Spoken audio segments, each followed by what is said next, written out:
बिस्मिल्लाहिर्रहमानिर्रहीम। Chapter number 17 basically related है जो ब्लड फ्लो का टिश्यू के अंदर कंट्रोल हो रहा होता है, जो लोकल कंट्रोल भी और ह्यूमरल कंट्रोल भी। ह्यूमरल कंट्रोल यानी कि वहाँ के करीब के हार्मोन्स या करीब के प्रोड्यूस सब्सटेंसेस की वजह से जो कंट्रोल हो रहा है वो। तो ये चीज़ें जो ब्लड फ्लो को कंट्रोल कर रही होती हैं इसको हम बेसिकली डिस्कस करेंगे। स्टार्ट करते हैं। इंट्रोडक्शन में पहले वो यहाँ पे बता रहे हैं कि ब्लड फ्लो के हमारी बॉडी के अंदर क्या क्या फंक्शंस हैं। तो ब्लड फ्लो ऑक्सीजन को डिलीवर करता है, न्यूट्रिएंट्स की डिलीवरी करता है, कार्बन डाइऑक्साइड को टिश्यू से रिमूव करता है, हाइड्रोजन आयंस को टिश्यू से रिमूव करता है, इसी तरह कंसंट्रेशन ऑफ आयंस को मेंटेन करता है और वेरियस हार्मोन्स की ट्रांसपोर्ट करता है। तो ये ब्लड फ्लो के वो फंक्शन है जो सारे टिश्यूज में मोर और लेस मौजूद होते हैं। स्पेशल टिश्यूज में फिर आगे डिस्कस किया हुआ है कि खास तौर पे अगर स्किन का देखा जाए तो स्किन के अंदर ब्लड फ्लो हीट को लूज करने के लिए या मेंटेन करने के लिए भी काम आता है, क्योंकि जब टेम्परेचर बॉडी का बहुत इंक्रीज कर जाए तो हीट लूज करने के लिए स्किन से जो हीट एक्सचेंज है इस तरह से बॉडी के टेम्परेचर को मेंटेन किया जाता है। तो एक स्किन के बारे में लिखा हुआ है और फिर एक किडनीज का लिखा हुआ है कि किडनीज में ब्लड फ्लो का जो फंक्शन है वो एक्सक्रीशन और वेस्ट प्रोडक्ट्स को बॉडी से निकालना भी हो जाता है। तो ये खास तौर पर दो फंक्शन उन्होंने बताया हुआ है। तो बेसिकली ब्लड फ्लो के फंक्शन से रिलेटेड है ये पहला पैराग्राफ। फिर आता है variation in blood flow in different tissues and organs. Blood flow जो है वो मुख्तलिफ टिश्यूज में मुख्तलिफ ऑर्गन्स के अंदर वेरी कर रहा होता है। जैसे कि मिसाल के तौर पे किडनीज के अंदर बहुत ज़्यादा होता है, उससे कम लिवर के अंदर होता है। फिर जो एक्टिव मसल्स होते हैं उनमें ज़्यादा होता है, जो इनएक्टिव मसल्स होते हैं उनमें कम होता है। यानी कि जब आप रिलैक्स कर रहे हो उस वक्त मसल्स में ब्लड फ्लो कम है, जब कोई मसल यूज़ हो रहा है उस वक्त ब्लड फ्लो ज़्यादा है। उन्होंने वैल्यूज़ दी हुई हैं मुख्तलिफ के। लिवर के अंदर 95 ml पर मिनट पर 100 ग्राम ऑफ लिवर, इस चीज़ को नोट कीजिएगा। कुछ वैल्यूज उन्होंने पर 100 ग्राम के हिसाब से बताई हुई हैं और कुछ वैल्यूज ओवरऑल बताई हुई हैं। जिस तरह ये किडनीज का 1100 मिलीलीटर पर मिनट, ये पूरी किडनीज का बताया हुआ है, उन्होंने पर 100 ग्राम नहीं बताया हुआ। तो ये देख लीजिएगा, बस सिंपल वैल्यूज हैं। और टोटल जो मसल्स की ऑफ द बॉडी होती है वो 750 ml पर मिनट, 750 ml पर मिनट है सारे मसल्स। हालांकि मसल्स बॉडी का 30 to 40% बॉडी मास बना रहे होते हैं, लेकिन जब वो इनएक्टिव होते हैं तो ब्लड फ्लो बहुत थोड़ा होता है उनमें, और जब वो एक्टिव हो जाए तो फिर ब्लड फ्लो काफ़ी ज़्यादा इंक्रीज कर जाता है, अप टू 60 फोल्ड भी इंक्रीज कर जाता है। तो sorry, metabolic activity up to 60 fold increase करती है और blood flow up to 20 fold भी इंक्रीज कर जाता है। तो ये चीज़ें डिस्कस की गई हैं। वैसे अगले पेज पे यहाँ टेबल में उन्होंने मुख्तलिफ वैल्यूज दी हुई है मुख्तलिफ टिश्यूज की। फिर आता है importance of blood flow control by the local tissues. इसको हम डिस्कस करते हैं कि इंपॉर्टेंस क्या है हमारे पास। बेसिकली सिंपल सा यहाँ पे क्वेश्चन लिखा हुआ है कि ऐसा क्यों नहीं होता है कि सारे टिश्यूज के अंदर बहुत वाफर तादाद में बहुत ज़्यादा यानी सफिशिएंट ब्लड फ्लो हो, यानी कि जितना हमें एक्सरसाइज के वक्त चाहिए होता है उतना हर वक्त ही अगर सारे मसल्स में ब्लड फ्लो हो, हर वक्त एक्स्ट्रा ब्लड फ्लो हर जगह पे मौजूद हो ताकि कोई कमी हो ही ना, तो ऐसा क्यों नहीं होता। उसकी सिंपल सी रीज़न लिखी हुई है कि अगर ऐसा होगा तो हार्ट के ऊपर वर्कलोड बहुत ज़्यादा होगा। तो बेसिकली हमारी बॉडी जो है वो ब्लड फ्लो को मिनिमम रिक्वायरमेंट रखती है कि अगर एक टिश्यू को थोड़ी ऑक्सीजन चाहिए तो ब्लड फ्लो को कम कर देती है, मिनिमम रखती है। हाँ, जब ज़्यादा चाहिए होगा तो ब्लड फ्लो को इंक्रीज किया जाएगा। अगर हर वक्त हर जगह ज़्यादा ब्लड फ्लो रखा जाएगा तो हार्ट के ऊपर वर्कलोड बहुत ज़्यादा हो जाएगा। तो हार्ट के वर्कलोड को मिनिमम रखा जाता है और इसीलिए मिनिमम रिक्वायरमेंट के मुताबिक हर जगह पे ब्लड फ्लो होता है। फिर हम इस ब्लड फ्लो को कंट्रोल किस तरह से करते हैं, इंक्रीज और डिक्रीज किस तरह से करते हैं। ये बेसिकली दो तरह के कंट्रोल्स होते हैं, एक एक्यूट कंट्रोल होता है और एक लॉन्ग टर्म कंट्रोल होता है। नाम से जाहिर है एक्यूट कंट्रोल शॉर्ट टर्म होता है, बहुत जल्दी डेवलप होता है और बहुत जल्दी उसके इफेक्ट खत्म हो जाते हैं। लॉन्ग टर्म कंट्रोल को डेवलप होने में ज़्यादा देर लगती है लेकिन बहुत इफेक्टिव होता है और बहुत ज़्यादा देर के लिए ये आपके पास इफेक्टिव रहता है। जो एक्यूट कंट्रोल है वो वेजो कंस्ट्रिक्शन या वेजो डायलेशन से होता है, ब्लड वेसल कंस्ट्रक्ट कर रही है, डायलेट कर रही है, तो बस वो शॉर्ट टर्म हो रहा है। और जो लॉन्ग टर्म कंट्रोल होता है वो बेसिकली आपकी ब्लड वेसल्स के नंबर्स इंक्रीज या डिक्रीज हो रहे होते हैं या उनका साइज इंक्रीज या डिक्रीज हो रहा होता है। इनको हम चैप्टर के अंदर डिस्कस करेंगे, लॉन्ग टर्म कंट्रोल को और दूसरे को। अच्छा, फिर आता है इंक्रीज इन एक्यूट कंट्रोल को। पहले हम एक्यूट कंट्रोल को डिस्कस करेंगे चैप्टर में, फिर हम लॉन्ग टर्म कंट्रोल को डिस्कस करेंगे। अच्छा, एक्यूट कंट्रोल में पहले आता है कि increase in tissue metabolism increases the tissue blood flow. किस तरह से, यानी कि टिश्यू ब्लड फ्लो को पूछा जाएगा किस किस तरह से इंक्रीज हो रहा है। तो नंबर एक, तो एक्यूट कंट्रोल में जब किसी भी टिश्यू का मेटाबॉलिज्म ज़्यादा हो जाता है, जैसे कि मसल्स एक्शन में है तो मेटाबॉलिज्म के ज़्यादा होने से आपके पास ब्लड फ्लो ज़्यादा हो जाता है।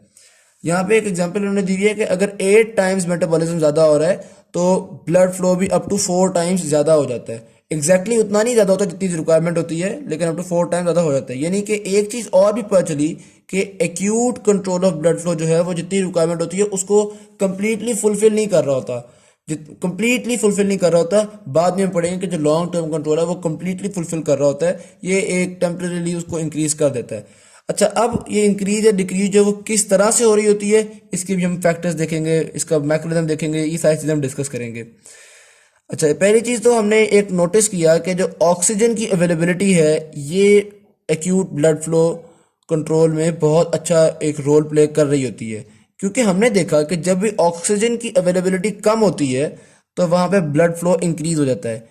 ऑक्सीजन की अवेलेबिलिटी कम होने की कंडीशन यहाँ पे लिखी हुई है कि हाई एल्टीट्यूड्स पे, क्योंकि एयर में ऑक्सीजन कंसंट्रेशन कम होती है, नमूनिया में बॉडी के अंदर ऑक्सीजन कम हो जाती है, कार्बन मोनोऑक्साइड पॉइजनिंग में क्योंकि इसके अंदर हीमोग्लोबिन की एबिलिटी खराब हो जाती है तो ऑक्सीजन कम हो जाती है। इसी तरह साइनाइड पॉइजनिंग में क्योंकि इसमें टिश्यूज सही से ऑक्सीजन को यूज नहीं कर पा रहे थे तो इसमें भी ऑक्सीजन कम हो जाती है। तो ये 4-5 एग्जाम्पल हमारे पास ऑक्सीजन कम होने की। इन सब में हमने देखा कि ऑक्सीजन के कम होने से ब्लड फ्लो इंक्रीज हो गया। फिर एक ग्राफ से उन्होंने एक्सप्लेन किया है कि एक साइड पे उन्होंने आर्टरी के अंदर जो ऑक्सीजन की सैचुरेशन है उसको रखा हुआ है और दूसरी साइड पे ब्लड फ्लो को। एक चीज नोट कीजिएगा, इस ग्राफ में ये ऑक्सीजन सैचुरेशन बढ़ नहीं रही, एक्स एक्सेस पे देखें तो वैल्यूज कम हो रही है, ये 100, 75, 50, 25। तो अगर ऑक्सीजन सैचुरेशन कम होती चली जाएगी तो हमारा ब्लड फ्लो इंक्रीज करता चला जाएगा। वही चीज़ हमने यहाँ पे डिस्कस की है। अच्छा, यहाँ पे फिर उन्होंने बताया कि अगर एक आइसोलेटेड लेग हो, यानी किसी लेग पे अगर ऑक्सीजन कम जा रही है तो डेफिनेटली वहाँ पे भी ऐसे ही होगा कि जो ब्लड फ्लो है वो इंक्रीज कर देगा। यही चीज़ यहाँ पे डिस्कस की हुई है। फिर जो साइनाइड पॉइजनिंग है, मैंने आपको बताया वो क्योंकि टिश्यू ऑक्सीजन को एब्जॉर्ब नहीं कर पा रहा होता सही से, तो वहाँ पे भी ऑक्सीजन के लेवल कम हो जाता है। तो लिखा हुआ है cyanide poisoning up to 7 fold आपकी इसको बढ़ा सकता है, ब्लड फ्लो को बढ़ा सकता है, यानी इतना ज़्यादा बढ़ा सकता है। अच्छा, अब ऑक्सीजन की कमी से ब्लड फ्लो किस तरह से बढ़ता है, इसका मैकेनिज्म क्या है, ये तो हमें समझ आ गया कि बढ़ता है। इसका मैकेनिज्म क्या है, इसके लिए 2 थ्योरीज है हमारे पास। एक है वेज़ोडायलेटर थ्योरी, दूसरी है ऑक्सीजन डिमांड थ्योरी। हम पहले इन दोनों थ्योरीज को डिस्कस करेंगे। सबसे पहले डिस्कस कर रहे हैं वेज़ोडायलेटर थ्योरी को। यहाँ पे वेज़ोडायलेटर थ्योरी लिखी हुई है। वेज़ोडायलेटर थ्योरी के मुताबिक बेसिकली चीज़ ये है कि जब भी किसी जगह पे ऑक्सीजन की कमी होती है या मेटाबॉलिज्म इंक्रीज करता है, ज़्यादा ब्लड फ्लो की ज़रूरत होती है, तो वहाँ पे जो आपके पास ब्लड वेसल्स हैं वो वेज़ोडायलेटर सब्सटेंसेस को रिलीज करती हैं, वो वेज़ोडायलेटर सब्सटेंसेस को रिलीज करती हैं। और वेज़ोडायलेटर सब्सटेंसेस डिफ्यूज करते हैं ये जो वेसल्स के मसल्स होते हैं इनके अंदर, जो जैसे कि प्री कैपिलरी स्फिंक्टर होते हैं, मेटा आर्टेरियोल्स के मसल्स होते हैं, और Meta arterioles pre capillary sphincters और आर्टेरियोल्स को डायलेट करवाते हैं। जाहिर बात है जब ये डायलेट करेंगे तो ज़्यादा ब्लड यहाँ पे फ्लो करेगा, तो इस तरह से ब्लड फ्लो को इंक्रीज किया जाता है। वेज़ोडायलेटर सब्सटेंसेस की फिर कुछ एग्जांपल्स दी हुई हैं कि वो एडेनोसिन हो सकती है, कार्बन डाइऑक्साइड हो सकती है, एडेनोसिन फॉस्फेट कंपाउंड्स हो सकते हैं, या हिस्टामीन, या पोटेशियम आइंस, या हाइड्रोजन आइंस। ये मुख्तलिफ वेज़ोडायलेटर्स उन्होंने यहाँ पर डिस्कस किए हुए हैं। फिर आगे वो इस बारे में मजीद बता रहे हैं कि वेज़ोडायलेटर सब्सटेंसेस रिलीज कब हो रही हैं, ऑक्सीजन डिफिशियंसी में। तो उसकी एक एग्जांपल दे रहे हैं कि जब आपकी किसी जगह पे मसल में ऑक्सीजन की कमी है तो बॉडी सारी जो मसल्स हैं वो एक्शन कर रहे हैं। ऑक्सीजन की कमी से मुराद है कि एक्सरसाइज इतनी ज़्यादा कर रहे हैं, वर्कआउट इतना ज़्यादा कर रहे हैं कि वहाँ पे ऑक्सीजन की सप्लाई पूरी नहीं हो पा रही। तो जाहिर बात है हमने वैसे भी पढ़ा हुआ है, क्योंकि वो एनारोबिक रेस्पिरेशन शुरू होती है तो लैक्टिक एसिड की फॉर्मेशन होती है, लैक्टिक एसिड की फॉर्मेशन होती है, और एडेनोसिन भी इंक्रीज करता है। ये भी आगे हम डिस्कस करेंगे एडेनोसिन किस तरह से इंक्रीज करता है। तो जब ऑक्सीजन की डेफिशिएंसी हो गई तो लैक्टिक एसिड और एडेनोसिन वहाँ पे इंक्रीज कर गए। हम कहेंगे कि ये भी वेज़ोडायलेटर्स हैं, ये भी डायलेट करवाएंगे और डायलेशन की वजह से ब्लड फ्लो को इंक्रीज करवा देंगे। तो ये हम डिस्कस करें वेज़ोडायलेटर थ्योरी। इसको हम मजीद आगे इसी बारे में आगे लिखा हुआ है यहाँ पे सारा। तो इसी तरह जब कहीं पे मेटाबॉलिज्म बहुत ज़्यादा हो गया है, तो पहले हमने एग्जांपल डिस्कस की कि ब्लड फ्लो कहीं पे कम हो गया, ऑक्सीजन की कमी हो गई, उसकी वजह से लैक्टिक एसिड प्रोड्यूस हुआ और उसने वेज़ोडायलेशन कॉज की। अब कहीं पे मेटाबॉलिज्म अचानक बहुत ज़्यादा हो गया तो क्या होगा, ज़्यादा कार्बन डाइऑक्साइड प्रोड्यूस होगी, और ज़्यादा कार्बन डाइऑक्साइड के प्रोड्यूस होने की वजह से कार्बन डाइऑक्साइड भी एक वेज़ोडायलेटर है, वो भी ब्लड फ्लो को इंक्रीज करवा देगा। तो दो तरह की चीज़ें हमने देखी कि या तो ब्लड फ्लो रिड्यूस्ड हो जाए या अचानक सेल मेटाबॉलिज्म इंक्रीज कर जाए। तो इन दोनों से हमारे पास ब्लड फ्लो जो है वो इंक्रीज कर जाता है वेज़ोडायलेटर थ्योरी में किसी भी जगह पे। अच्छा, अब हमने कई वेज़ोडायलेटर्स को डिस्कस किया। अब आगे हम डिस्कस कर रहे हैं खास तौर पे एडेनोसिन को, क्योंकि एडेनोसिन को फिजियोलॉजिस्ट एक बहुत इंपॉर्टेंट वेसोडाइलेटर समझते हैं। अब इसको क्यों इस वजह से समझते हैं, इसको हम डिस्कस करने लगे हैं। अच्छा, एक चीज़ तो इस बारे में नोट कीजिएगा कि एडेनोसिन खास तौर पे जो हार्ट की आर्टरीज होती हैं, यानी कि कोरोनरी आर्टरीज जो हार्ट को ब्लड सप्लाई कर रही होती हैं, उनके अंदर इसका इफेक्ट बहुत ज़्यादा सिग्निफिकेंट तौर पे नोटिस किया गया है। होता क्या है बेसिकली, जब कभी हार्ट का ब्लड फ्लो कम होता है, coronary blood flow becomes too little, तो ये एडेनोसिन को रिलीज करता है और एडेनोसिन यहाँ पे वेसोडाइलेशन कॉज करती है। तो ये तो उन्होंने एक तरीका बताया जिस तरह से एडेनोसिन वेसोडाइलेशन कॉज कर रही है। अच्छा, फिर एक और तरीका उन्होंने कहा कि अगर हार्ट का मेटाबॉलिज्म अचानक बहुत ज़्यादा हो गया है, तो अब ब्लड फ्लो, अभी पहले डिस्कस किया ना, या ब्लड फ्लो कम होता है या मेटाबॉलिज्म ज़्यादा होता है, तो ब्लड फ्लो कम होगा तो एडेनोसिन रिलीज होगी। अच्छा, अब अगर हार्ट का मेटाबॉलिज्म बहुत ज़्यादा हो गया तो नेचुरली देखें कि 3 स्टेप्स उन्होंने लिखा हुआ है कि अगर हार्ट का मेटाबॉलिज्म ज़्यादा हो गया तो नंबर 1 तो जो O2 की कंसंट्रेशन है वो कम होगी। सारी बातें, ज़्यादा कंज्यूम हो रहा है O2 कम होगी, CO2 ज़्यादा होगी। ठीक है, उन्होंने कहा O2 की कंसंट्रेशन कम होगी क्योंकि ज़्यादा ATP यूज़ हो रहे हैं। अच्छा, दूसरा देखिएगा, नंबर 2 ATPs जो हैं वो ज़्यादा यूज़ होंगे तो ATPs भी कम होंगे। जब ATP क्या होता है, एडेनोसिन ट्राइफॉस्फेट, एडेनोसिन ट्राइफॉस्फेट ज़्यादा हो रहे हैं, इनके फॉस्फेट्स जो है वो रिमूव हो रहे हैं, तो ATP आहिस्ता आहिस्ता कन्वर्ट होगी ADP के अंदर, और इस तरह से करते करते हमारे पास जो एडेनोसिन है वो इंक्रीज करना शुरू हो जाएगा। एडेनोसिन इंक्रीज करना शुरू हो जाएगा तो नंबर 3 उन्होंने कहा है कि एडेनोसिन में इजाफा हो जाता है, यानी इंक्रीज कर जाता है। हमने क्या कहा था, एडेनोसिन वेसोडाइलेटर है, तो जब एडेनोसिन इंक्रीज हो गया तो रिजल्टेंटली वेसोडाइलेशन होगी और हार्ट के मसल्स को ज़्यादा ब्लड सप्लाई कर दिया जाएगा। तो ये भी उन्होंने नोटिस किया। अच्छा, फिर बहुत ज़्यादा इसके बारे में एविडेंस नहीं है, लेकिन कुछ लोग ये भी कहते हैं कि जो बाकी स्केलेटल मसल्स हैं वहाँ पे भी एडेनोसिन का रोल होता है, लेकिन हार्ट के अंदर तो एक्सपेरिमेंटली हमने देखा कि ख़ास तौर पे हार्ट के अंदर एडेनोसिन एक बहुत अच्छा वेसोडाइलेटर है। तो वेसोडाइलेटर थ्योरी को यहाँ पर डिस्कस किया। ये तो एक थ्योरी हो गई वेसोडाइलेटर थ्योरी, क्या कि जब भी जरूरत होती है तो वेसोडाइलेटर्स बॉडी सिक्रीट करती है। दूसरी थ्योरी है oxygen demand theory for local blood flow control. Oxygen demand theory में बेसिकली क्या है कि डेफिनेट सी बात है कि जो ब्लड वेसल्स के मसल्स हैं उनको ऑक्सीजन की जरूरत है कॉन्ट्रैक्ट करने के लिए, उनको भी अपने फंक्शनिंग के लिए ऑक्सीजन की जरूरत तो है, जाहिर सी बात है। तो वो कह रहे हैं जब किसी भी जगह पे डिमांड बहुत ज़्यादा बढ़ जाए, अच्छा इसको ऑक्सीजन डिमांड थ्योरी भी कह सकते हैं या न्यूट्रिएंट डिमांड थ्योरी भी कह सकते हैं। अभी बताता हूँ मैं किस तरह से। अब देखिए, अगर किसी जगह पे मेटाबॉलिज्म ज़्यादा हो गया है, ऑक्सीजन ज़्यादा यूज़ हो गई है, तो यानी कि ऑक्सीजन की क्वांटिटी कम हो गई। जब ऑक्सीजन की क्वांटिटी कम हो गई तो ब्लड वेसल्स के जो स्मूथ मसल्स हैं, वैस्कुलर मसल्स हैं, उनको कम ऑक्सीजन मिलेगी। उनको कम ऑक्सीजन मिलेगी तो वो कम कॉन्ट्रैक्ट कर सकेंगे, सही से कॉन्ट्रैक्शन नहीं कर सकेंगे। जब सही से कॉन्ट्रैक्शन नहीं होगी तो रिजल्टेंटली वेसोडाइलेशन हो जाएगी।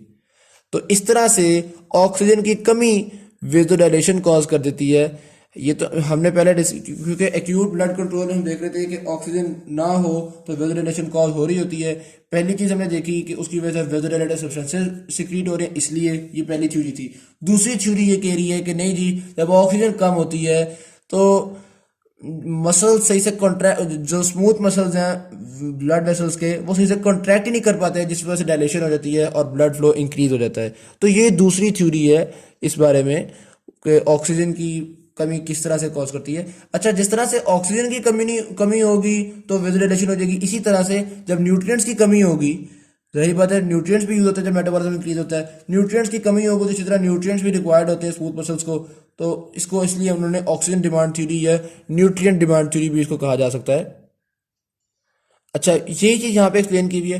फिर इसके बाद आगे उन्होंने एक तरह से जो उसका वाइस वर्सा है वो एक्सप्लेन किया हुआ है कि मैंने बताया अगर ऑक्सीजन कम होगी तो कहीं सही से कॉन्ट्रैक्शन नहीं हो सकेगी, एज ए वेसोडाइलेशन हो जाएगी, ज़्यादा ब्लड आ जाएगा। वो कह रहे हैं अगर ऑक्सीजन कंसंट्रेशन किसी जगह पे ज़्यादा हो गई है, अब क्या होगा, कॉन्ट्रैक्शन बहुत स्ट्रांग हो जाएगी, ब्लड वेसल अच्छे से कॉन्ट्रैक्ट कर सकेंगी, ब्लड वेसल कॉन्ट्रैक्ट कर देंगी तो वहाँ पे ब्लड नहीं आ पाएगा। आहिस्ता आहिस्ता वो जो एक्स्ट्रा ऑक्सीजन थी वो यूज़ हो जाएगी। जब उसको वो वाला टिश्यू यूज़ कर लेगा तो फिर आहिस्ता आहिस्ता आपकी ब्लड वेसल्स भी खुलेंगी और ब्लड फ्लो आएगा। तो इस तरह से ऑक्सीजन जो है वो इसको रेगुलेट कर रही होती है। अच्छा, फिर प्री कैपिलरी स्फिंक्टर्स के बारे में उन्होंने बताया कि ये they are either closed, completely closed और कंप्लीटली ओपन। बेसिकली जो प्री कैपिलरी स्फिंक्टर्स हैं ये ओपन और क्लोज होते चले जाते हैं। किसी भी जो टिश्यू है उसको एक कैपिलरी नहीं सप्लाई कर रही होती, पूरा कैपिलरी बेड होता है, तो सिंपल सी बात है कि जब ज़्यादा ब्लड फ्लो की ज़रूरत है तो ज़्यादा कैपिलरीज के प्री कैपिलरी स्फिंक्टर्स खुले हुए होंगे, और जब कम ब्लड की ज़रूरत है तो कम कैपिलरीज के प्री कैपिलरी स्फिंक्टर्स खुले होंगे। तो होते ओपन या क्लोज नहीं है। तो ये एक साइकिल होता है इनका ओपन या क्लोज होने का। सारे प्री कैपिलरी स्फिंक्टर्स जो है वो ओपन क्लोज हो रहे होते हैं। हाँ, जब ब्लड फ्लो चाहिए तब ज़्यादा ओपन हो रहे होते हैं, जब कम चाहिए होता है तब ज़्यादा क्लोज हो रहे होते हैं, थोड़े ओपन होते हैं। तो ये चीज़ यहाँ पे एक्सप्लेन की है। और ये जो cyclical opening and closing of the pre capillary sphincters है, इस साइक्लिकल ओपनिंग एंड क्लोजिंग को वेजो मोशन कहते हैं। यहाँ पे इसको वेजो मोशन कहते हैं, क्योंकि ये कैपिलरीज के अंदर ब्लड है उसको कंट्रोल कर रहा है, ब्लड फ्लो को कंट्रोल कर रहा है, इसको वेजो मोशन कहा जाता है।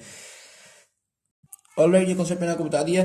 फिर वो कहते हैं कि एविडेंसेस के मुताबिक हमने देखा कि वेजोडाइलेटर थ्योरी भी हो सकती है, ऑक्सीजन थ्योरी भी हो सकती है, और हकीकत यकीनन इन दोनों के कॉम्बिनेशन में है। यानी कि वैसे तो बॉडी के अंदर दोनों ही होते होंगे, ऐसा कोई एक चीज़ नहीं होती होगी। तो ये हमने दो थ्योरीज डिस्कस कर ली, ऑक्सीजन डिमांड थ्योरी और vasodilator theory for acute local blood control. अच्छा, फिर आगे उन्होंने कहा कि जो लैक ऑफ ग्लूकोज है, ये अगले टॉपिक शुरू हो गया कि और न्यूट्रिएंट्स का भी, जिस तरह मैंने पहले भी बताया था आपको कि ऑक्सीजन डिमांड थ्योरी को न्यूट्रिएंट डिमांड थ्योरी भी कहा जा सकता है। तो वो एक कुछ और न्यूट्रिएंट्स के बारे में बता रहे हैं कि जैसे कि ग्लूकोज है, तो ग्लूकोज का लैक भी कॉज कर सकता है आपकी वेजोडाइलेशन को, उस जगह पे ग्लूकोज की लैकिंग भी कॉज कर सकती है। इसी तरह से बेरी को डिस्कस किया है, ये इंपॉर्टेंट है। बेरी एक विटामिन डिफिशिएंसी डिजीज है। ऑलराइट, विटामिन रिक्वायर्ड होते हैं हमारे पास एटीपी की प्रोडक्शन के लिए। एटीपी को प्रोड्यूस करने के लिए विटामिन रिक्वायर्ड होते हैं। अगर हमारे पास विटामिन नहीं होंगे तो एटीपीज नहीं होंगे। रिजल्टेंटली अगर एटीपीज नहीं होंगे तो जो ब्लड वेसल के मसल्स है वो कॉन्ट्रैक्ट नहीं कर सकेंगे और वेजोडाइलेशन कॉज हो जाएगी।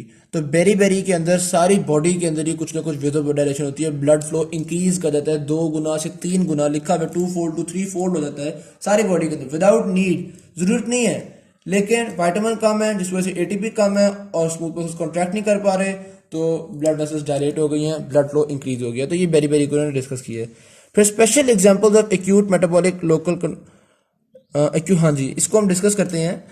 स्पेशल एग्जांपल्स दो यहाँ पे मैकेनिज्म्स उन्होंने और डिस्कस किए हुए हैं। एक है रिएक्टिव हाइपरीमिया और दूसरा है एक्टिव हाइपरीमिया। ये एक्यूट ब्लड फ्लो के इंक्रीज करने के मैकेनिज्म्स हैं दो। एक्यूट ब्लड फ्लो इन दो वजूहात से भी इंक्रीज कर सकता है। रिएक्टिव हाइपरीमिया को पहले उन्होंने डिस्कस किया हुआ है। रिएक्टिव हाइपरीमिया बेसिकली होता क्या है कि अगर एक ब्लड वेसल ब्लॉक हो गई है, किसी भी वजह से टेम्परेरीली वो ब्लॉक हो गई है, तो जो उसके जिस टिश्यू को वो सप्लाई कर रही थी, जाहिर बात है वहाँ पे ऑक्सीजन की डेफिशिएंसी हो गई है, वहाँ पे बहुत ज़्यादा ज़रूरत है ब्लड की। तो जैसे ही वो ब्लॉकिंग खुलेगी तो अचानक जो ब्लड फ्लो है वो बहुत ज़्यादा हो जाएगा, जाहिर सी बात है। इसकी एग्जाम्पल इस तरह से लीजिए कि अगर एक किसी भी जगह से सप्लाई आ रही है, आप उसके आगे उंगली रख के सप्लाई को रोक देते हैं, फिर जब आप अचानक हाथ रहेंगे तो वो एक प्रेशर से वो फ्लूइड निकलेगा। तो ये यहाँ पे एग्जाम्पल है कि अगर ब्लड फ्लो ब्लॉक हो गया है तो कुछ देर बाद जब वो ब्लॉक हटेगा तो अचानक उस टिश्यू में ब्लड फ्लो इंक्रीज कर देगा। मैं ये दिखा रहा हूँ डायग्राम से कि यूँ देखिएगा, ये एक ब्लड वेसल है, इसके अंदर यहाँ पे ब्लॉकेज हो गई है। अच्छा, ब्लड आई जा रहा है यहाँ पे, तो ब्लड यहाँ से ब्लड आ रहा था, इस साइड पे तो ब्लड आ नहीं पा रहा है क्योंकि ब्लॉकेज है। तो यहाँ पे तो ब्लड वेसल फूलती चली जा रही है, ये ब्लॉकेज है और ये हमारे पास आगे बाकी की ब्लड वेसल है। अब जैसे ये ब्लॉकेज हटेगी तो यहाँ पे जो एक्स्ट्रा ब्लड जमा हो गया वो अचानक इधर रश करेगा इन, तो इस जगह पे जो ब्लड फ्लो है, जो ब्लॉकेज के बारे में जगह, तो ब्लड फ्लो इंक्रीज कर जाएगा। तो उन्होंने कहा अगर जो ब्लॉक है वो फ्यू सेकंड्स के लिए रहा है तो increase in blood flow after the block वो भी फ्यू सेकंड्स का ही होगा। अगर ब्लॉक फ्यू आवर्स के लिए रहा है तो increase in blood flow after the block is removed भी फ्यू आवर्स के लिए होगा। इसको उन्होंने कहा है रिएक्टिव हाइपरीमिया।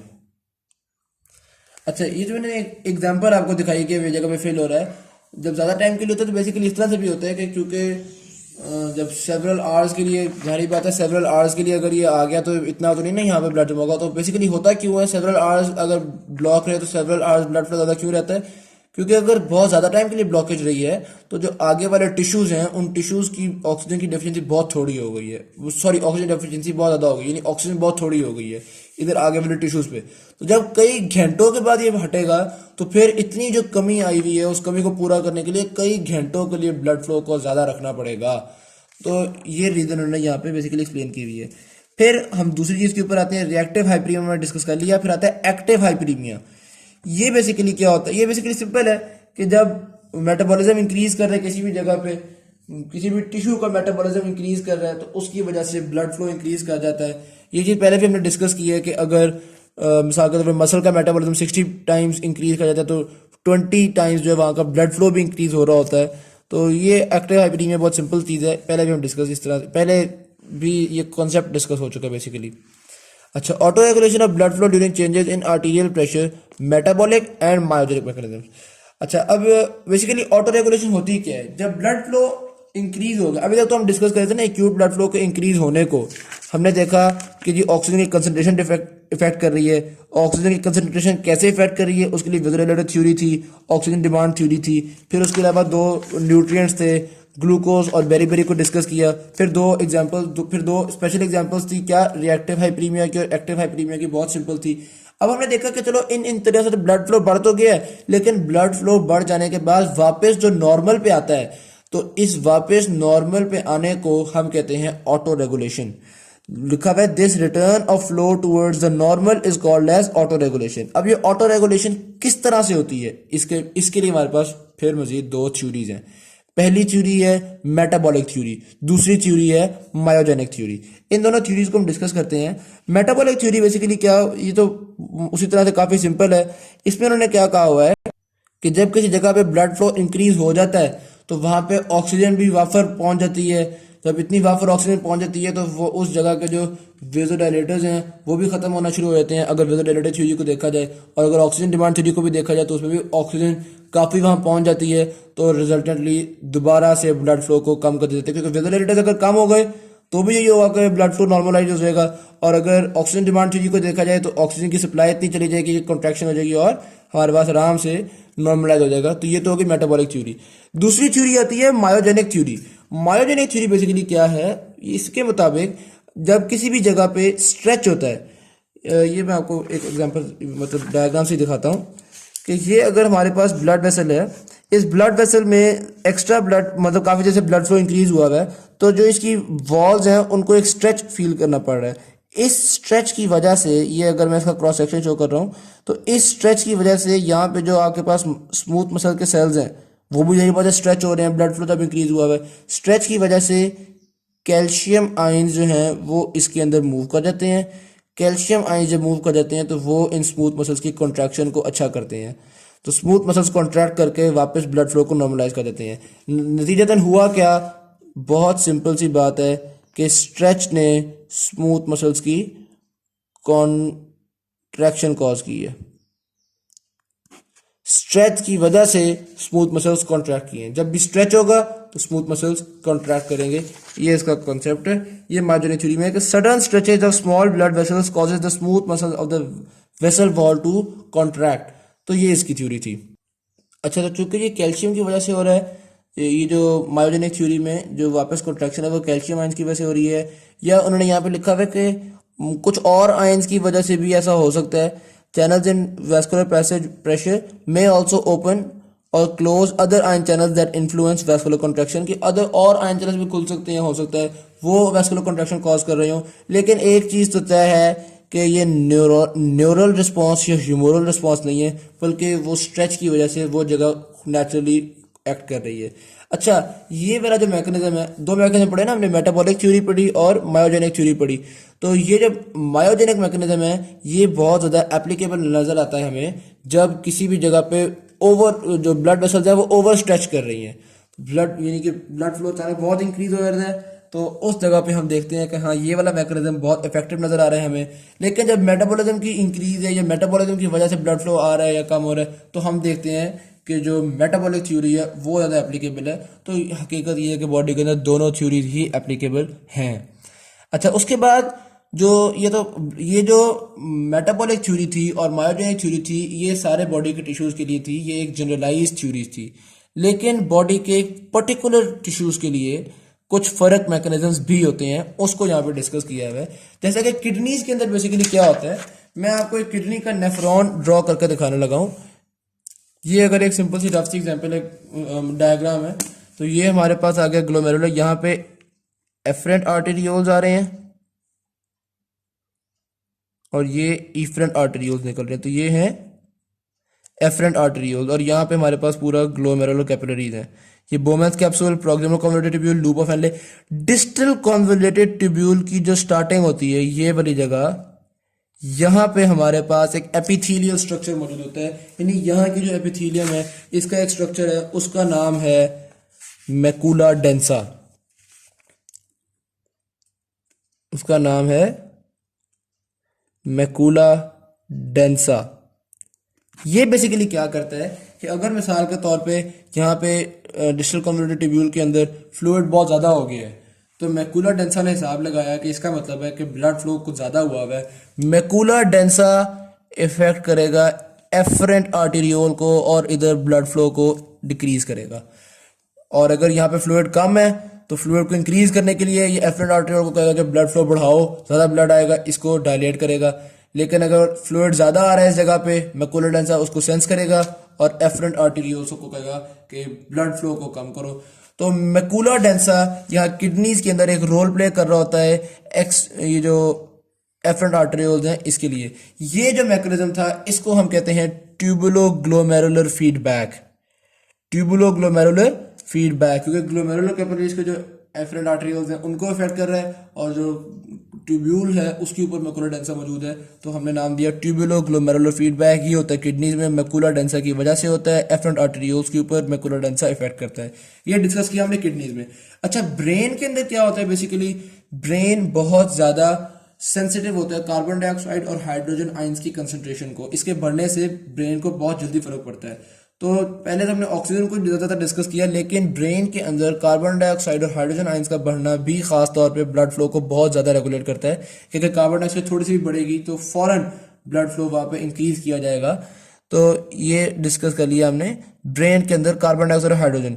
फिर स्किन के अंदर जो ब्लड फ्लो को रेगुलेट किया जा रहा होता है उसमें बॉडी टेम्परेचर का भी एक बहुत मेजर रोल होता है। ये पहले भी इसका मैंने एक हिंट दिया था कि बेसिकली अगर बॉडी टेम्परेचर इंक्रीज कर गया है तो स्किन के जगह पे ब्लड फ्लो ज़्यादा किया जाएगा ताकि ज़्यादा हीट लूज की जाए बॉडी की सरफेस से, स्किन की सरफेस से, और इस तरह से ब्लड फ्लो को वहाँ पे इंक्रीज किया जाएगा। और अगर आप में सर्दियाँ हैं, बॉडी ने अपने टेम्परेचर को रिटेन करना है, तो स्किन का जो ब्लड फ्लो है उसको मिनिमम रखा जाएगा ताकि हीट लूज ना हो जाए, बॉडी से हीट बाहर रेडिएट ना कर जाए। तो जो स्किन का बेसिकली ब्लड फ्लो है वो रेगुलेट हो रहा होता है बॉडी टेम्परेचर की रेगुलेशन के साथ साथ। तो ये कुछ मैकेनिज्म्स थे जो कि डिफरेंट थे। अच्छा, फिर यहाँ पे डिस्कस एक और चीज की गई है, अगला टॉपिक शुरू हो रहा है, control of tissue blood flow bye endothelial derived relaxing और कंस्ट्रिक्टिंग फैक्टर्स। यानी कि जो एंडोथेलियल सेल्स किसी भी ब्लड वेसल के होते हैं वो भी वेजोडाइलेटर्स या वेजोकंस्ट्रिक्टर्स या ऐसे सब्सटेंसेस रिलीज कर सकते हैं जो कि वेजोडाइलेशन या कंस्ट्रिक्शन कॉज करें।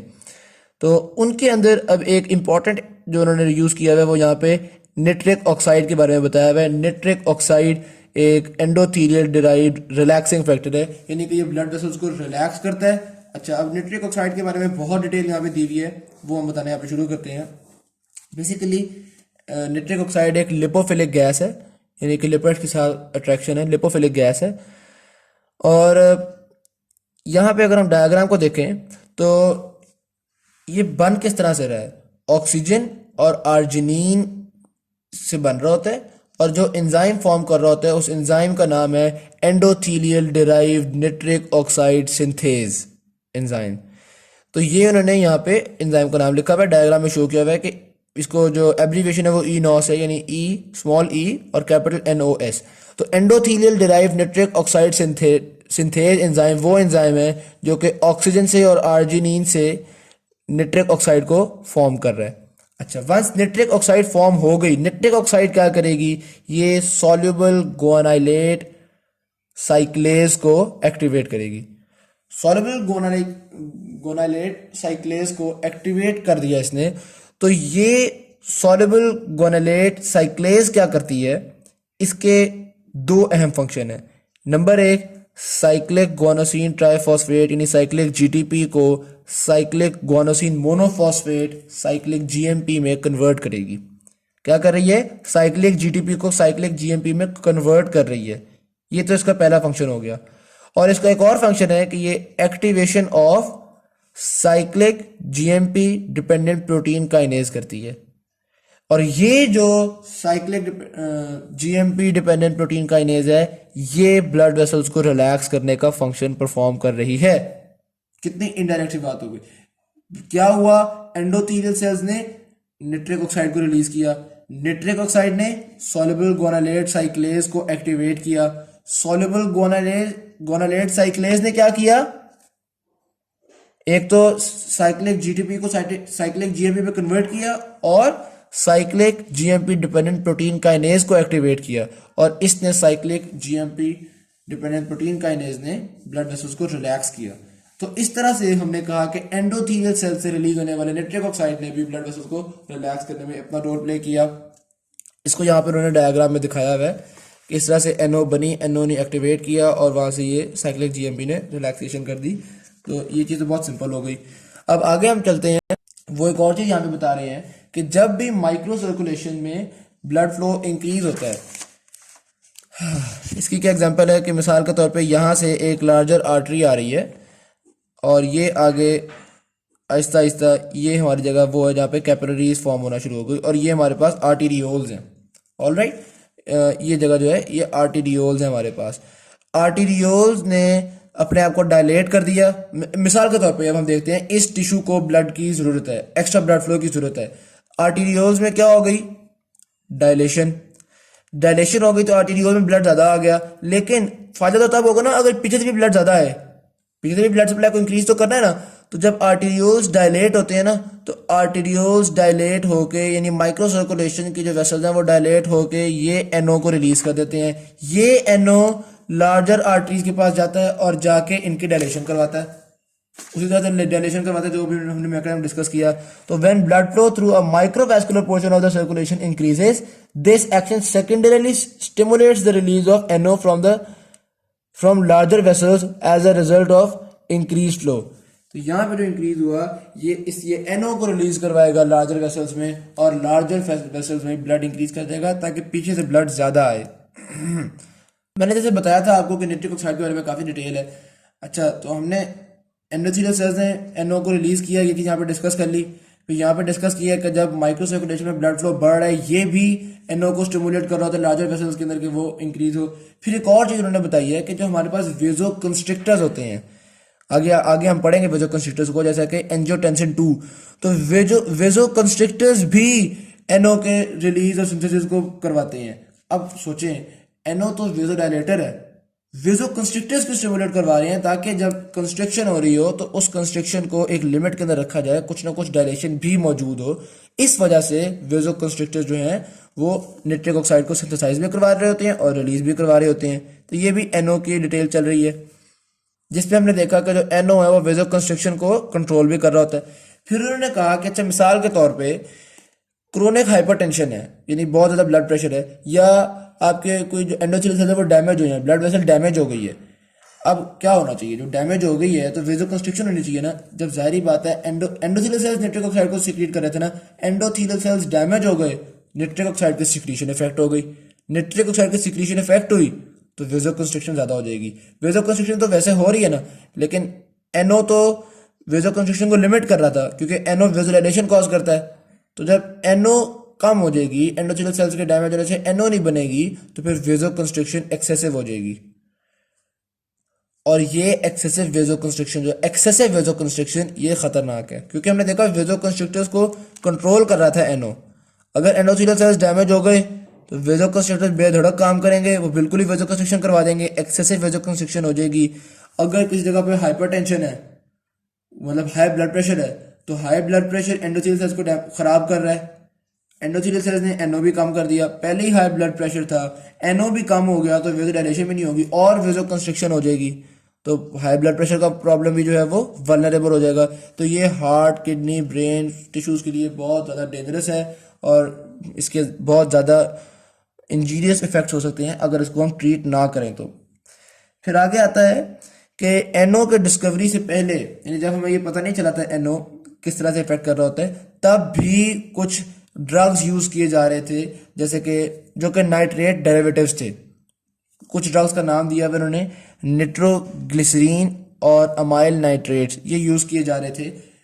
किसके लिए? एंजाइना पेक्टोरिस के ट्रीटमेंट के लिए।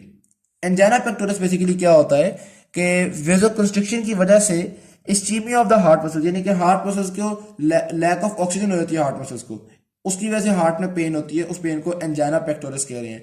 इस पेन को ट्रीट करने के लिए नाइट्रेट डेरिवेटिव्स दिए जाते थे। होता क्या था, नाइट्रेट डेरिवेटिव देते थे, वो बॉडी के अंदर जाता था, एनओ बनता था, एनओ वेसोडाइलेशन करवाता था और वेसोडाइलेशन से हार्ट को ब्लड मिल जाता था और इस तरह से एंजाइना पेक्टोरिस को ट्रीट कर लिया जाता था। अच्छा, फिर एक और उन्होंने बताया कि development and clinical use of drugs that inhibit, अब एक एंजाइम है CGMP स्पेसिफिक फॉस्फोडाइस्टरेज 5, इसकी एब्रिविएशन है PDE5। क्या है? Cyclic GMP specific phosphodiesterase 5 enzyme. ये एंजाइम क्या करता है, ये साइक्लिक GMP को डिग्रेड कर रहा होता है। हमने देखा था ना कि NO एक्टिवेट कर रहा था सॉल्युबल गुआनिलिक साइक्लेज को, और यहाँ से साइक्लेज जो है वो GMP फॉर्म कर रहा था, और ये जो GMP था ये वेसोडाइलेशन कॉज कर रहा था।